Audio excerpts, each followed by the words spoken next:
Selamat datang dalam Growing Together.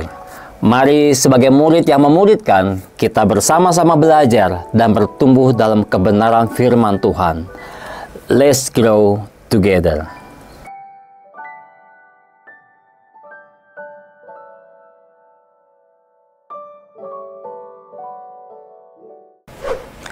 Saudara mungkin pernah mendengar sindiran atau kritik yang ditujukan kepada kita orang Kristen, dari mereka yang non-Kristen, bahkan dari sesama Kristen sendiri. Misalnya, orang Kristen bicara soal kasih, tapi orang tuanya sakit tidak diurus. Atau, gereja sih rajin, tapi korupsi, menipu orang juga jalan terus.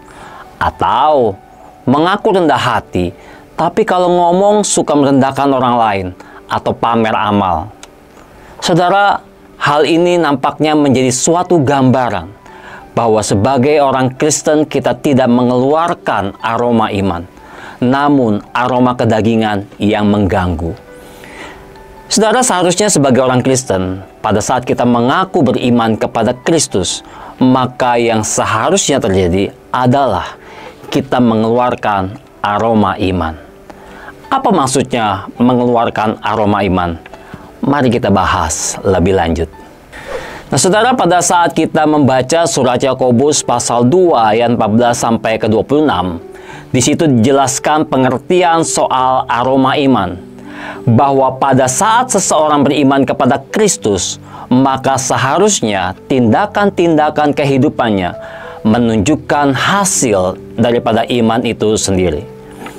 Analoginya, coba kita membayangkan misalnya ada sebuah kue pie apple yang baru matang dikeluarkan dari oven.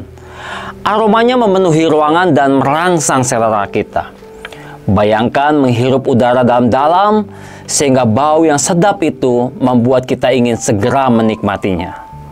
Nah, dapatkah kita membayangkan makanan lezat seperti itu keluar dari oven tanpa aroma sama sekali?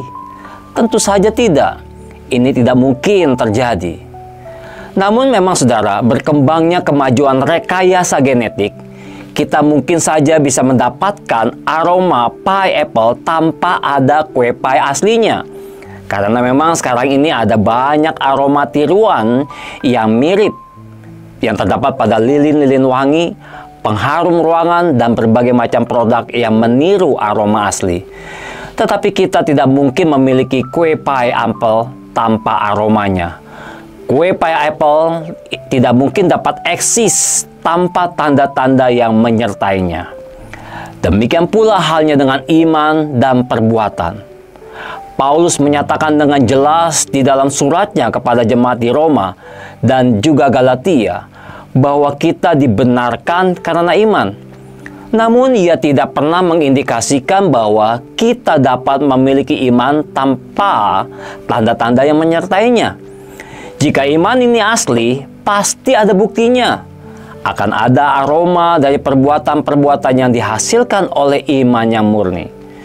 Maka pada saat kita membaca Yakobus pasal 2 ayat 14 sampai 26, khususnya pada bagian ayat yang ke-24 yang berkata, "Jadi kamu lihat bahwa manusia dibenarkan karena perbuatan-perbuatannya dan bukan hanya karena iman." Maka banyak orang Kristen sepanjang sejarah berpendapat bahwa Paulus dan Yakobus bertentangan dalam hal ini. Tetapi kita yang yakin bahwa seluruh Alkitab diilhami oleh Roh Allah tahu bahwa tidak ada kontradiksi di dalamnya. Namun penekannya berbeda. Paulus menekankan iman yang menyelamatkan, sedangkan Yakobus menekankan kepalsuan iman yang tidak berbuat apa-apa. Tidak masuk akal, katanya, bahwa seseorang dapat percaya kepada Allah yang benar dan tidak bertindak sesuai dengan kepercayaan itu. Ia berfokus pada perbuatan baik sebagai bukti iman sejati. Kekacauan perilaku dalam kehidupan banyak orang Kristen adalah merasa diri beriman, namun tidak dapat menunjukkan hasil dari iman itu sendiri dalam perilaku kehidupannya.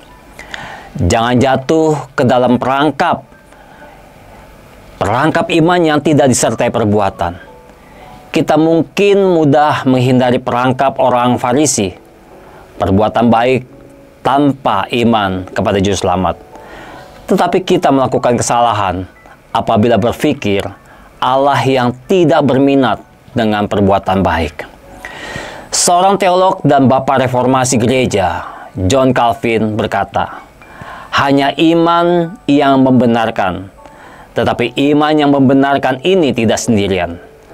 Ini artinya, iman seharusnya nampak dalam berbagai tindakan-tindakannya.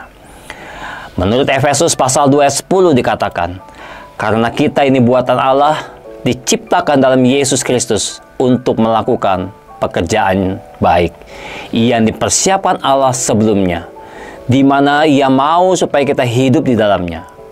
Itu artinya kita diciptakan justru untuk tujuan itu, yaitu beriman untuk selanjutnya melakukan perbuatan-perbuatan baik. Rancangan Allah bagi kita bukan semata-mata internal atau buat diri kita sendiri. Karena itu, kiranya kita memiliki iman yang mendorong kita untuk melakukan tindakan lahiriah setiap hari. Selamat beriman, selamat melakukan perbuatan-perbuatan baik yang berasal dari iman. Tuhan memberkati.